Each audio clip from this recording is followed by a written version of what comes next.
Right, I'll just... Great. Got it. Great. Okay, so I've had the privilege of listening to Paul before at conferences, and he's been a key person, I believe, in setting up a union for pharmacists who I always thought were, you know, little business people, and I couldn't have been more wrong. And he's built, no doubt with some help from colleagues, a huge union, and he's going to tell us about it. So thank you ever so much, Paul. Over to you. Indeed, and I shall try and share my screen as well. Has that worked? Yeah, that's working. Yeah. Got that. So if I just sort out this technology, go back over here and do that. This slideshow. All right, you've got my screen. Good. So, so yes, I'm going to talk to you about the PDA. Just to explain who I am, I came to the PDA from working for other trade unions. So I'm not from a healthcare background, but then when I was at the teachers union, I sometimes found myself as the sole representative of 500,000 teachers. So, you know, it comes with the territory a bit.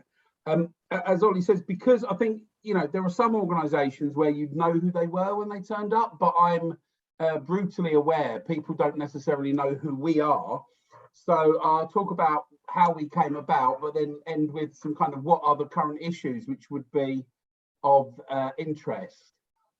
So, I mean, you touched on this, Ollie, in terms of pharmacists, you know, chemist shops are the place that people most think of pharmacists. The biggest being Boots, the second biggest being Lloyd's, and we'll talk more about that in a second. But actually, pharmacists are, of course, in hospitals. You know, they're not just in the outpatients or you're waiting for them as you wait for discharge. They're in wards, and we're on COVID wards looking after people in the heart of the most pressing of times, as they still are. They're in oncology wards. They're everywhere you can think of pharmacists, as well as CCGs, PCNs, whatever three-letter acronym they've got this week. Prisons, you know, GP practices, and there's been quite a push for pharmacists to be in GP practices. Across the country, and by the country I mean the UK, and we're a UK organisation, there are about 61,000 registered pharmacists. And the reason it is 58 plus 3 is there are two regulators. So there is the British regulator, which is the General Pharmaceutical Council, which came out of what used to be the regulator when it was the Royal Pharmaceutical Society of Great Britain. But in Ireland, you've still got the Pharmaceutical Society of Northern Ireland. So 58,000-ish in Britain, 3,000 in Northern Ireland. So 61,000 altogether, the highest it has ever been. There are more pharmacists than ever before. They don't work on their own, of course. They do have teams with them. Pharmacy technicians are also regulated health professionals registered in Great Britain, but not in Northern Ireland. So in Northern Ireland, you can call anyone a technician because it means nothing, because it's not a regulated title. But in the UK, you do have pharmacy technicians. You also have dispensing assistants and others in the community pharmacies, and the role is very different. Technicians in a community pharmacy do a much more straightforward role than a technician in a hospital. It's almost a completely different job, very, very different. And the level of investment they get is also very different. You know, some pharmacy, you know, heads of pharmacy in hospitals can be technicians rather than pharmacists. Technicians, although regulated, many of them, I think it is still most of them, were regulated because when they created the GPHC and decided to regulate technicians, many were grandfathered. So actually, a pharmacist signed a form to say this person has the skills required to be a technician and therefore they should join the register. I wasn't around at the time, but I'm told that for some, that was a locum pharmacist turning up for the shift the first time they'd ever been to that pharmacy and asked to sign the form to say that person had the relevant skills to be registered as a technician. So it's a mixed level of training. And in fact, in the transfer from RPSGB to community pharmacy, the General Pharmaceutical Council, they lost all the training records. So they don't even have a record of the level of education of the technicians. And again, we'll return to this as I sort of take you through my world. Pharmacists, though, 66% female. The latest figures, 45% from Black, Asian or other minority ethnicity. So, you know, more diverse in terms of ethnicity and, you know, principally a woman's job. Although, of course, you know, as I say, I'm a trade unionist, and wouldn't you guess it, the senior ones tend to be men. But in general, it's a female role, or a role done by females.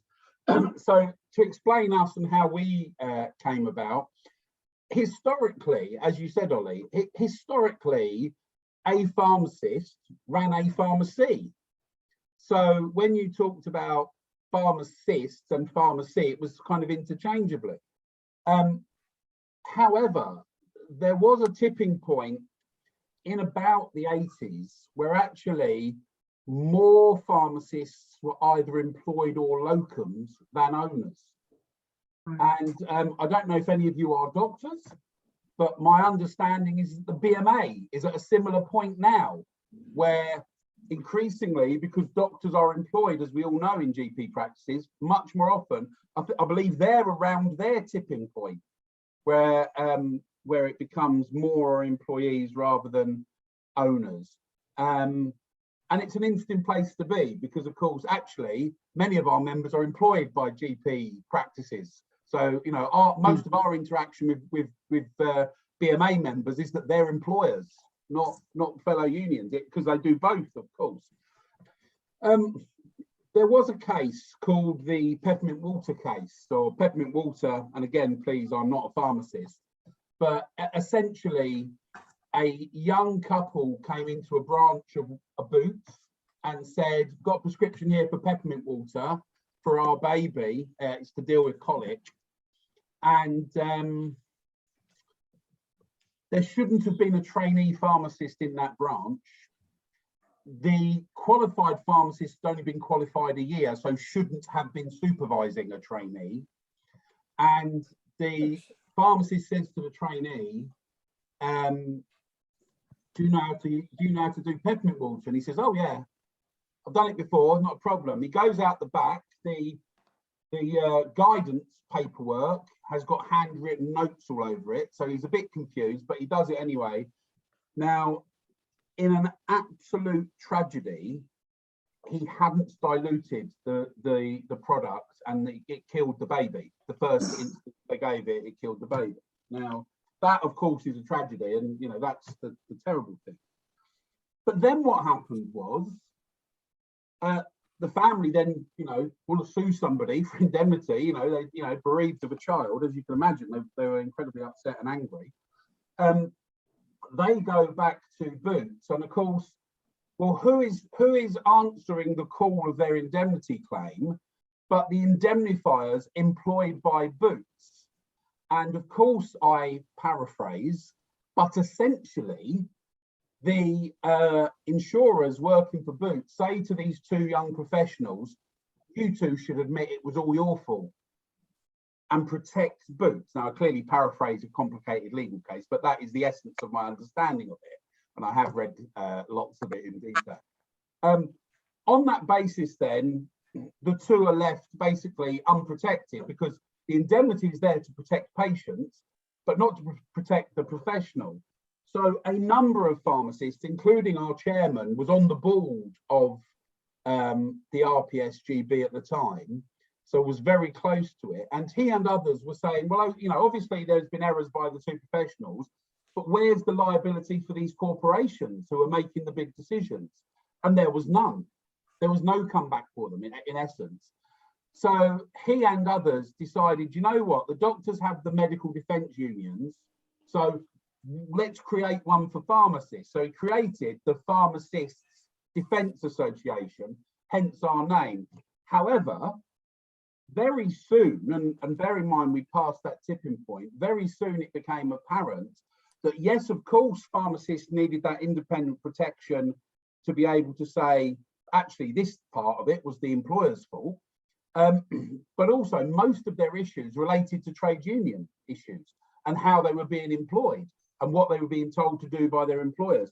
So alongside the PDA union was created. And like a lot of unions, we've got a complex organisational structure, but in essence, we're one team, but we've got two registrations. So in terms of the union, established in 2008, a certificate of independence in 2010. And for those of you who aren't trade union geeks like myself, a certificate of independence is proof that a union cannot, in the eyes of the regulator of trade unions, be controlled by any employer. So some unions are in-house, what we call in the trade sweetheart unions, that essentially work for the employer. And we proved that we weren't that and got our registration, which opens certain doors for us, but also is of course critical. If you're claiming to speak independently for pharmacists, you need to be able to speak independently. As of today, we've got about 34,500 members across pharmacy, in community, in hospitals. So we've 7,000 members working in the NHS, in primary care, prisons, everywhere you can think. And we're the only independent trade union that is exclusively for pharmacists. And we also will not take into membership people who are owners, because we make that distinction that if you own the GP practice or you own the pharmacy, then you are the employer, and we speak for the employed and local pharmacists, and we don't want that conflict. You know, as a trade union, we're a member of a number of federations, Unions 21, the General Federation of Trade Unions, the Scottish TUC, the Irish TUC, Health Campaigns Together, and EFU. And EFU is the European Federation of Pharmacist Trade Unions. Our chairman is currently the Secretary General. And if you want to have a look at a website called medicines2ukraine.com, we and the other European pharmacist unions have been working together with the Polish government and with some charities across Europe to try and create structures that will get medicines to Ukrainian hospitals. Because what we've also got is photographs of car parks full of boxes where well-meaning people have stuck any odd medicine in a box, stuck it in a van. In my head, I have those videos of David Cameron, but whoever it is, driving down to the border and going, here you go, here's some medicines. And of course, the Ukrainian hospitals are saying, well, hang on, what is in here? How has it been stored? Is it in date? And I mean, it's heartbreaking. There's one particular photo of a car park, and it is just like the equivalent of 2 lorry loads of medicines in boxes just thrown out because they can't use it. So they don't know what it is. So we've been doing some work there. In terms of where we stand in the trade union world, we are the 21st largest union overall, the 6th biggest health-only union. So the nurses, there's just short of 500,000 of them. There's 150,000 in the BMA, 61 in the physiotherapists, 50 in the midwives, 33 in the occupational therapists. We might actually be bigger than them now. It's about what you do with it rather than the size, but given that no one knows who we are, well, that's not quite true, but a couple of years ago, no one knew who we are. It's quite nice that we're the 6th largest or potentially the 5th largest of all health unions. And we also, a couple of years ago, so in the middle of the pandemic, there was a 105-year-old women's pharmacists association called the National Association of Women Pharmacists, which had just ground to a halt. And the committee was saying, we're all retired and we're trying to hand this over, but no one will take it. We're going to wind it up. And we got in contact and they became part of our organisation. So we are now, although as a union we're only 14 years old, we can claim 107 years of history because we're also the National Association of Women Pharmacists. And alongside them, we created a BAME pharmacist network, an LGBT pharmacist network, and a ability network for disabled pharmacists. And I think you might instinctively think that we as a trade union of a profession which is 66% women and 45% BAME would think that sex discrimination and race discrimination was our major casework. But actually, we get more disability discrimination than anything, where they just won't make adjustments for pharmacists. And our biggest single successful claim was for a pharmacist of 20 years practice who had worked in hospitals successfully, but had Asperger's, and a new manager came in and decided to deliberately set her targets that she would fail in order to dismiss her, and did that to her. And after 20 years, she ended up, to keep a roof over her head, working as a porter in the same hospital on a kind of contract basis. But eventually, and of course, this hospital got awards for its work on equality, but they settled out of court, so I can't name them. But shocking. Anyway, so I mean, that's something that always surprised me, because I would think it would be race and women, but it's disability who do most of it. But of course, we address all these things, and these networks are our proactive efforts to address stuff. That's an indication of our membership. The green is a year that it wasn't measured properly, but basically, you know, the pink, you know, stereotype is not intentional. The pink or salmon colour is the women members, the blue is the men. And also, you'll see in the last year, the regulator of pharmacies has finally included, you know, not men or women, whatever phraseology they're using now, or, you know, do not disclose, or non-binary, or whatever the term that the regulator is using, so that we're not forcing people to choose one or another. But that's the steady growth of our union, and it's great in a world where some unions have been shrinking. We've just kept on growing, which is lovely. And so we've got about half of the profession now. So given we don't want the owners, we've still got headroom where we can keep on growing.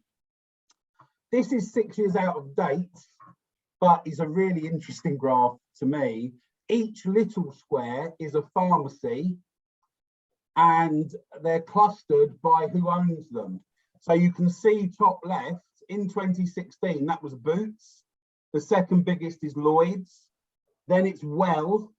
Well Pharmacy was the co-op pharmacy, but it was sold off and became called Well Pharmacy. The actual company's Bestway, but they trade as Well.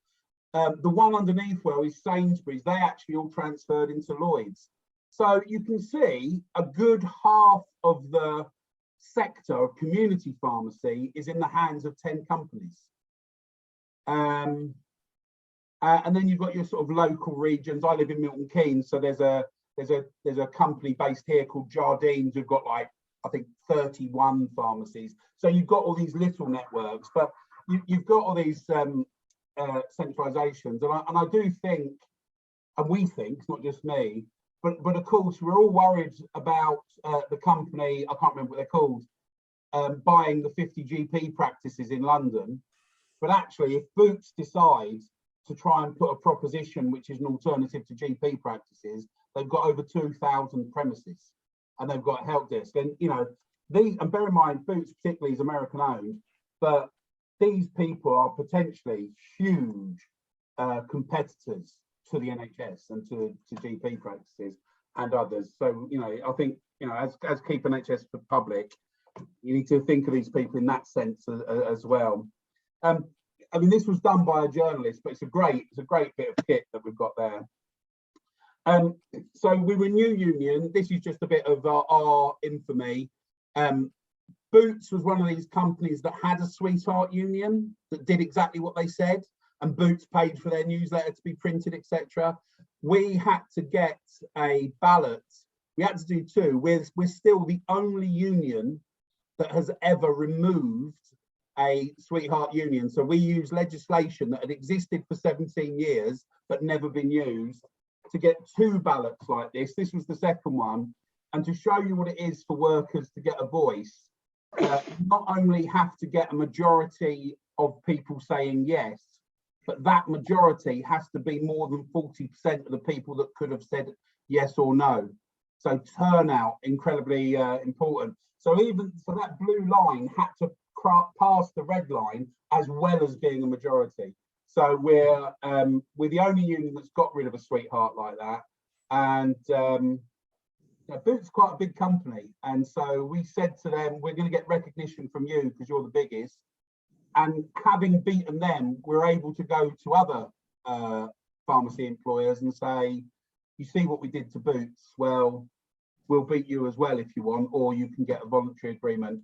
And we're getting voluntary agreements. We're going in, and we're not only able to negotiate pay and conditions for our members and improve it like that, we're also able to get them involved in health and safety issues, and what's the vaccine rollout look like, and all those sorts of things. So I'll move on. So that's who we are. I mean, I'll give you guys plenty of time for comment and question as well. Some current issues, of course, pay and workplace pressure in the NHS, in GP practices, in community pharmacy, violence and abuse, particularly in community pharmacy, where in the height of lockdown, people said, normally I see an incident of sort of threats of violence once a month. I'm seeing it every day now. And we got it on news at 10, and people going in. And there's a real reason for that, which I'll come to in a second. Safer Pharmacies, we created a charter, which Health Campaigns Together endorsed actually, that said these are really basic measures of safety. Are there enough staff? Have the pharmacists had a break? Do you feel physically safe at work? And when we've recently surveyed people, more than 97% of staff say there's not enough staff at least some of the time. And these are the people doing your prescriptions. And we're clear, pharmacies are kept safe, but they're kept safe because the pharmacists burn themselves out keeping them safe. And then they don't want to work there anymore because it's killing them.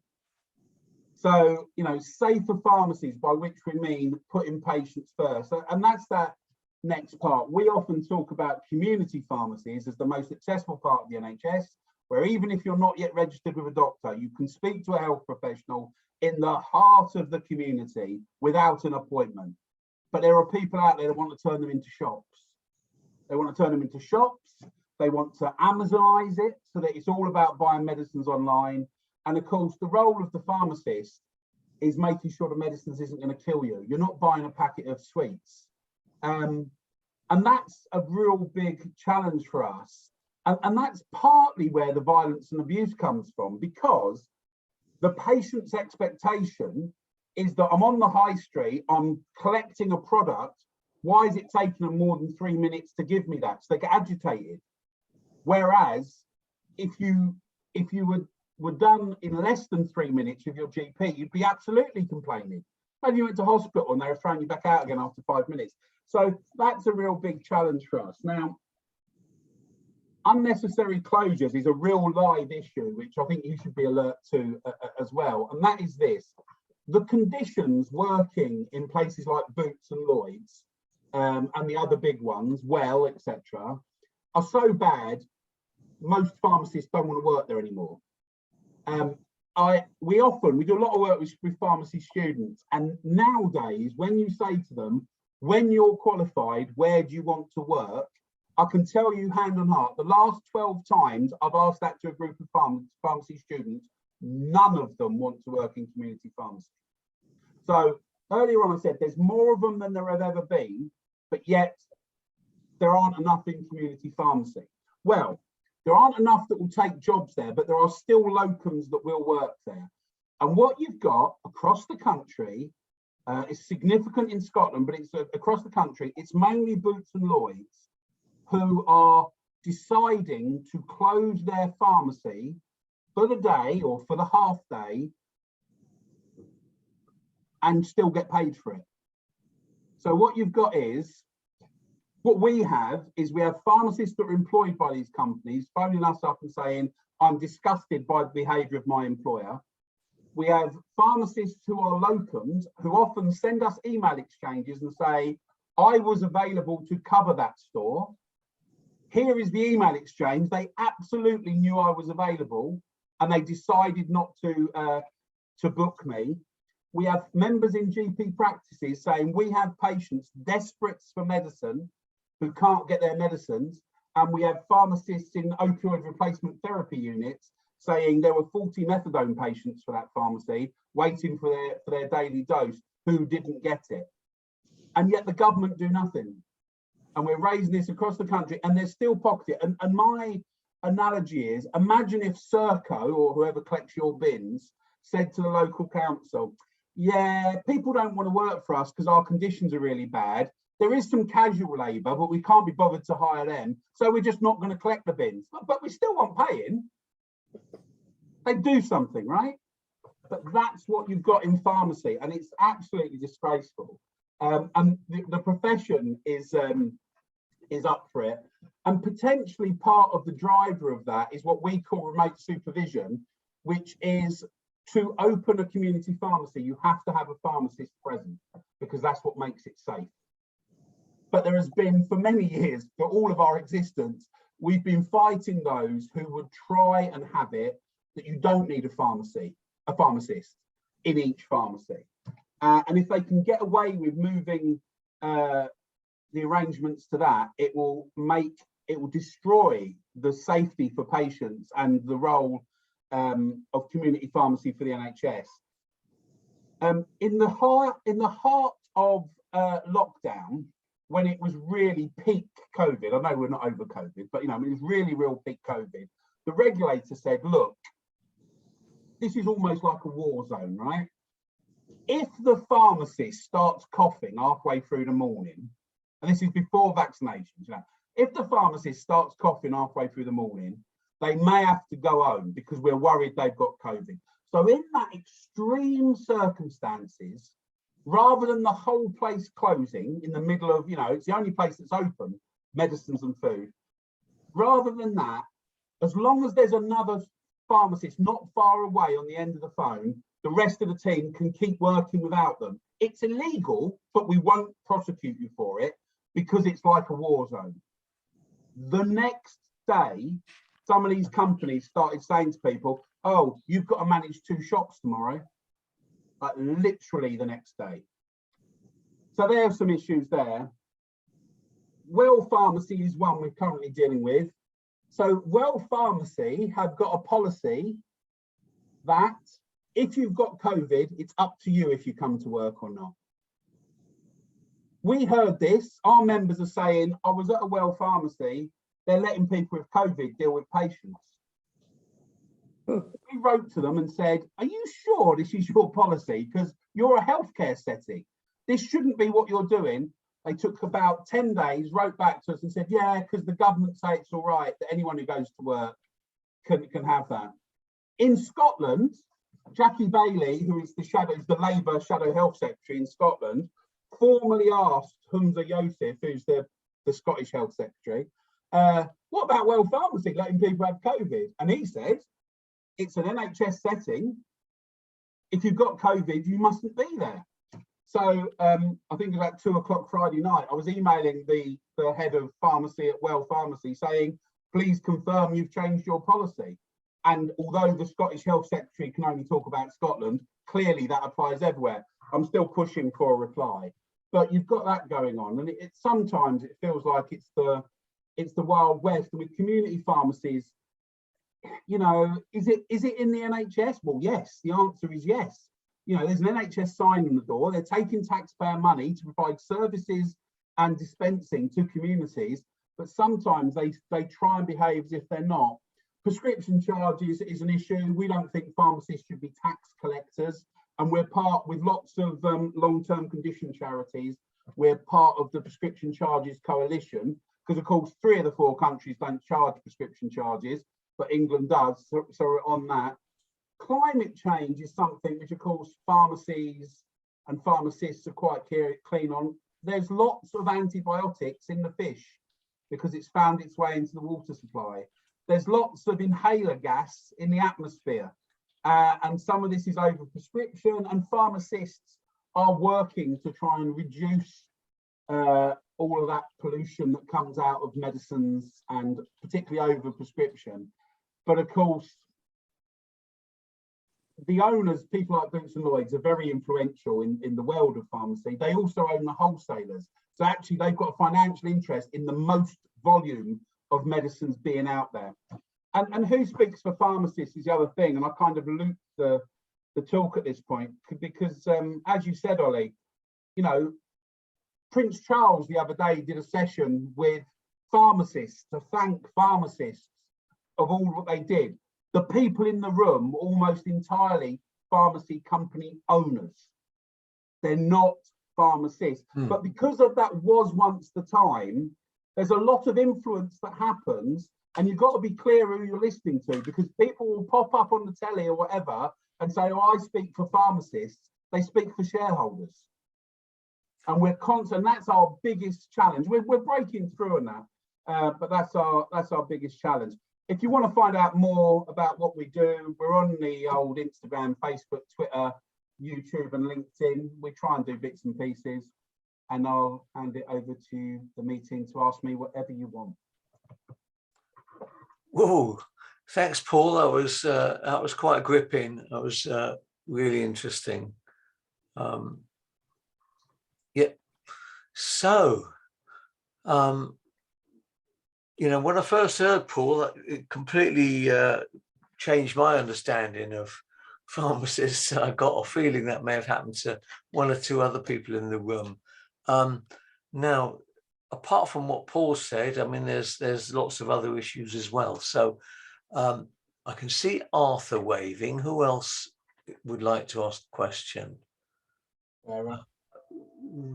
Right, let's take Arthur and Sarah, and then we'll come back for more. Arthur.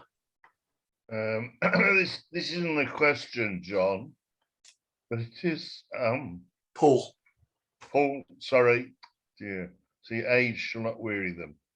But I have to say a big thank you, because the pharmacists kept going, both at the hospital and at the local community pharmacists, all the way through that difficult COVID time, where we were scared to go out, we couldn't get near the doctor, and the care and the accuracy.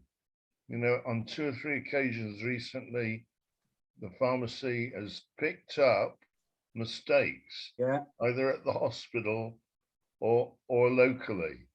So it's a very precise operation.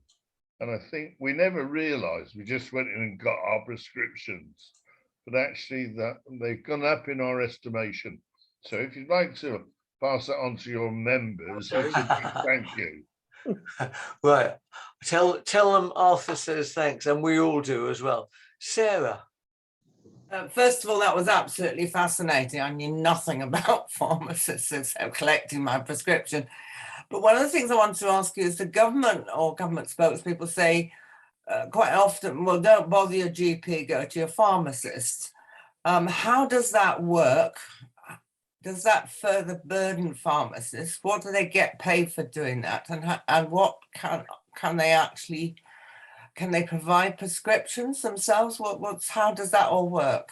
Right, okay, so I'll cover all of that. So firstly to Arthur, yes, and internationally, we know from colleagues, not just across Europe, I talk regularly to the Americans and the Australians and elsewhere, you know, throughout the lockdown, the 2 things that stayed open was food supplies and medicine supplies. But I would say to you, in this country, we had a meeting at the beginning of the lockdown where Public Health England said to our members, you don't need PPE. And we said, you what? And they said, we've decided you're all right without it in community pharmacy. And we said to them, we'll wait for the inquiry into COVID. We'll be remembering this conversation. Absolute disgrace. And also, they were, until we got into it, they were excluded from the death in service if they died from COVID while helping other patients, from being key workers and getting their kids to school and all that sort of stuff. They were treated as minority people. But I will pass that on.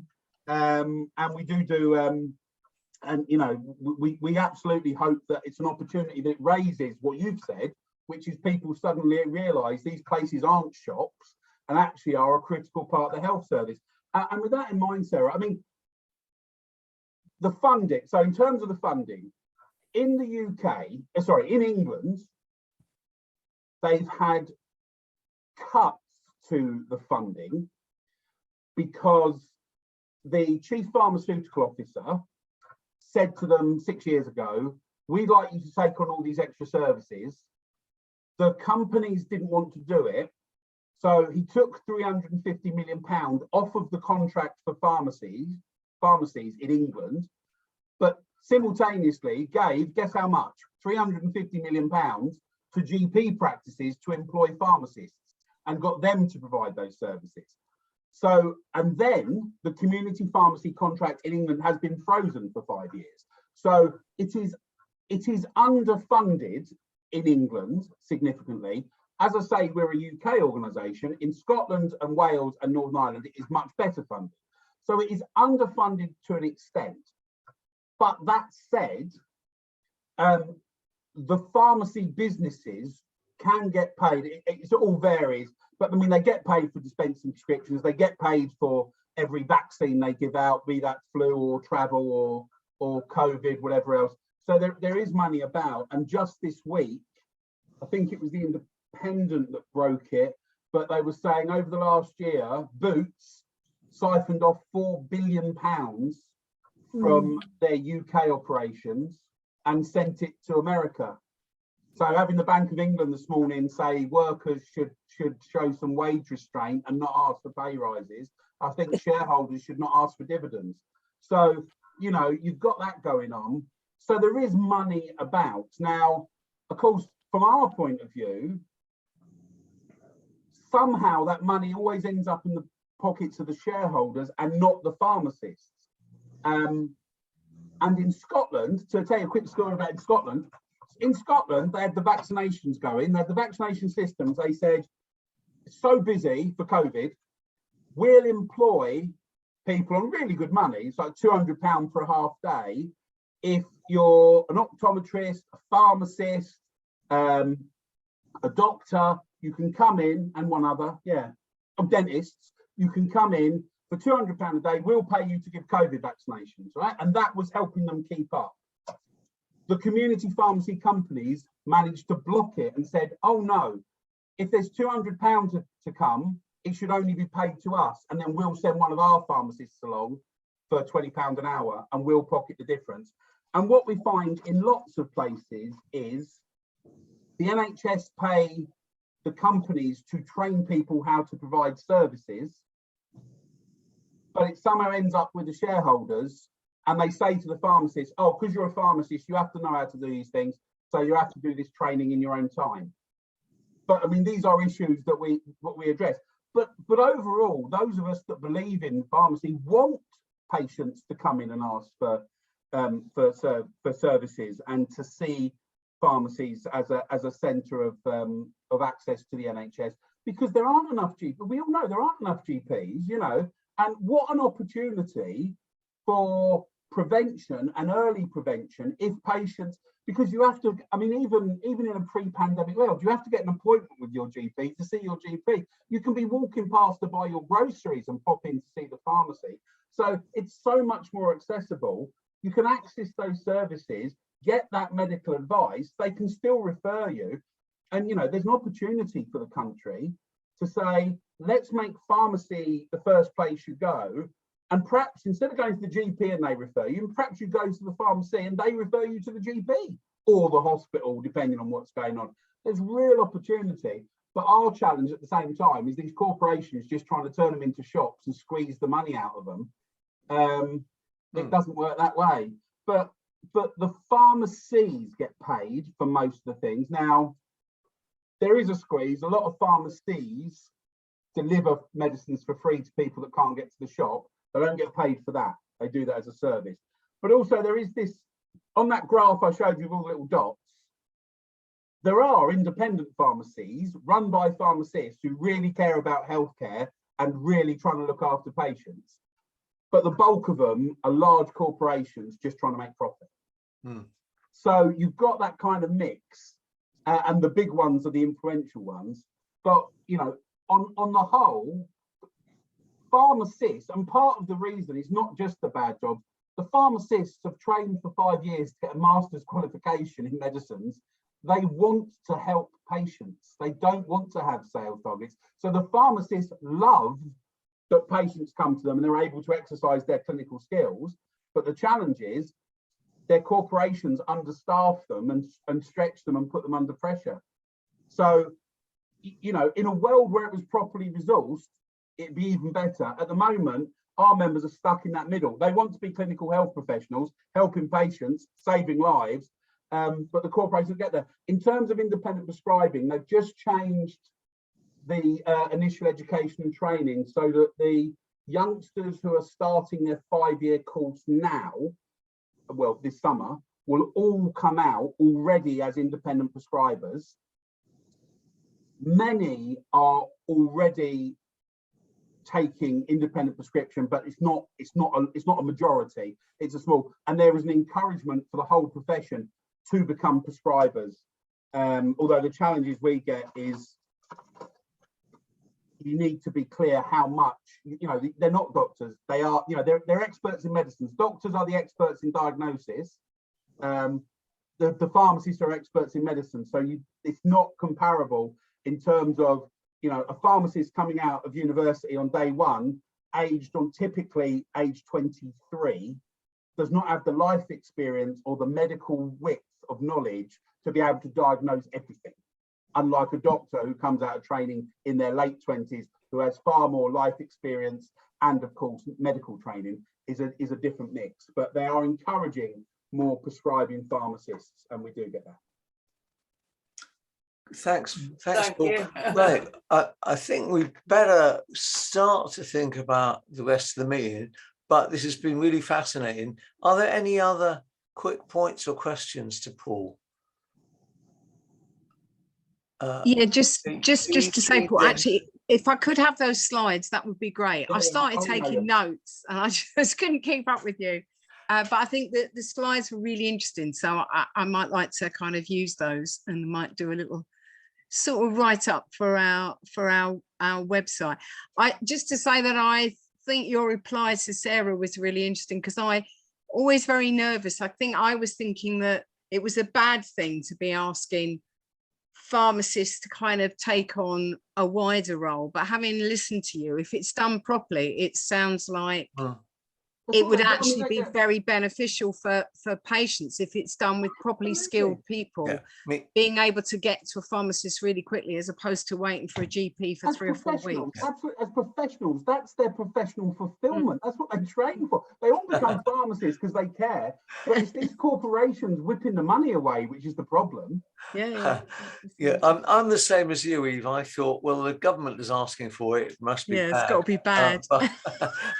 But so you've got 2 more questions, I think, Ollie. Oh yeah, okay. So can we try and keep this a bit brief, if possible? So Clara, then Jean.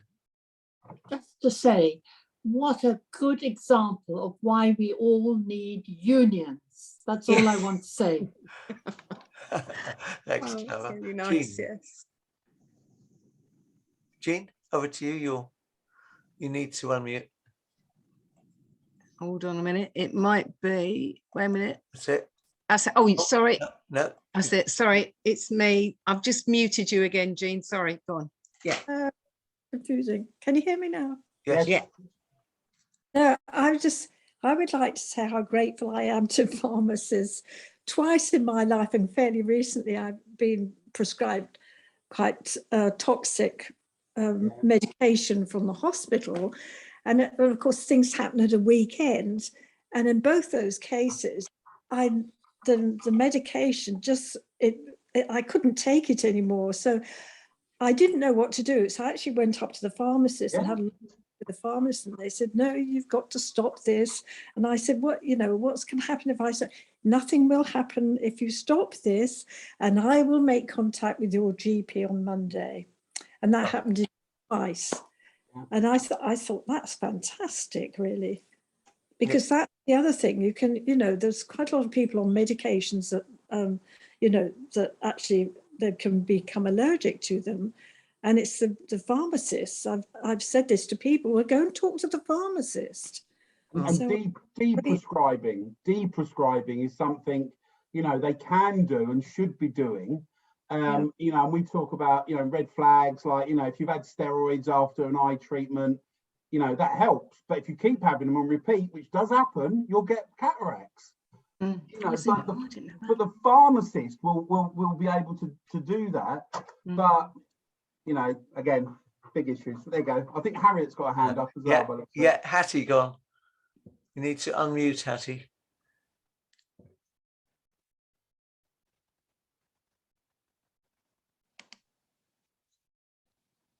Not yet. No, you're still muted.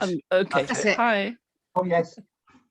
I just wanted to say, yeah, I had a lot of help from my pharmacy. They've been extremely nice, and I think the ones in the hospital also slaving away all through the pandemic, and I think they did great stuff. And it's really sad to hear the pharmacists are getting screwed by the sound of it.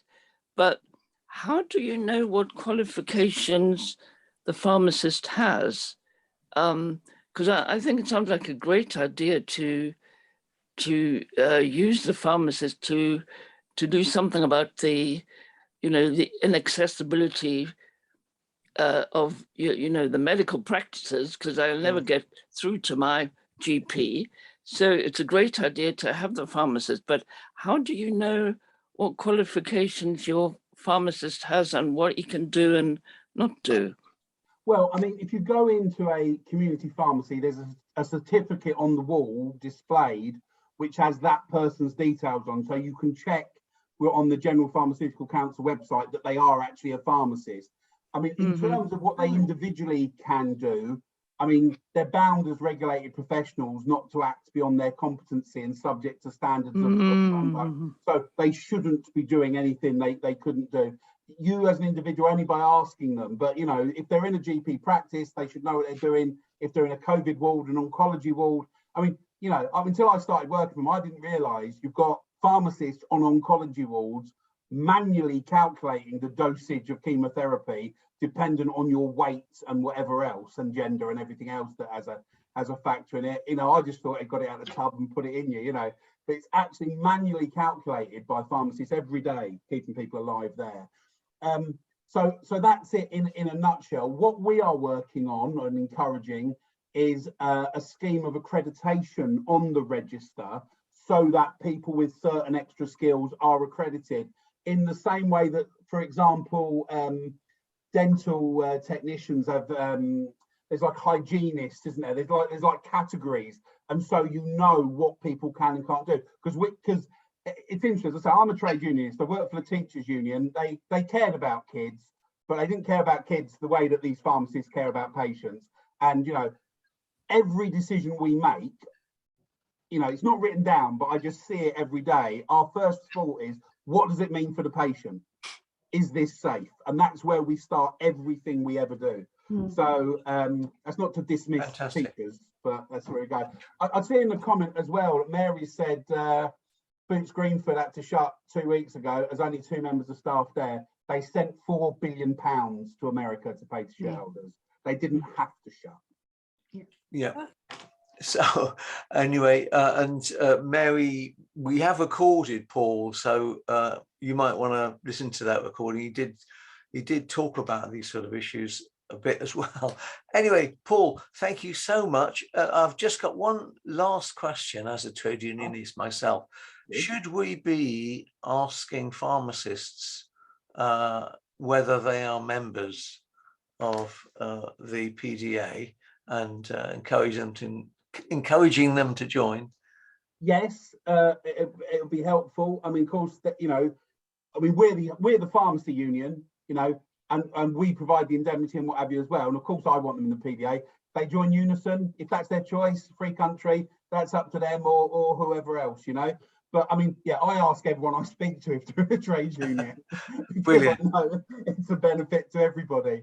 So So yeah, by all means, and I'd encourage you to do that everywhere. I had a nosebleed. I'll end in a minute. I had a nosebleed the other day for the first time in 8 years, and I was remembering 8 years ago when I had a nosebleed. I ended up in the A&E, and the young doctor, the junior doctor, said to me, "Oh, what do you do?" I said, "I work for Trade Union." She says, "Oh, I'm really sorry. I voted for David Cameron." I said, "Well, you know, it's not your. Why are you telling me?" She says, "The thing is, I'm quite posh." He sounded quite posh. I thought he'd be good. You know, I thought he'd run the NHS well, because, you know, I'm quite posh, he's quite posh. But what he's done to the NHS, I'm so sorry, I'll never vote Tory again. I said, "Well, that's really nice. Can you just stop this bleeding?" And on that bombshell, I shall wish you good evening, Ealing. Lovely to speak to you all. Yeah, thank you so much, Paul. Media. Ollie and Eve have got my contact details. So if anything comes up, do let us know. But on the closures and anything like that, you know, let us know. Complain to people if they're shut. They shouldn't be shut. Absolutely. Thank you, Paul. That's absolutely brilliant. Yeah. You know, I just learned tons about pharmacists that I didn't know, and really, really interesting. Thank Lovely. you so much for giving up Yeah. your time this evening. Always a pleasure. Brilliant. No worries. Thank you. Okay. Thanks a lot. Take Thanks, care. Paul. Bye.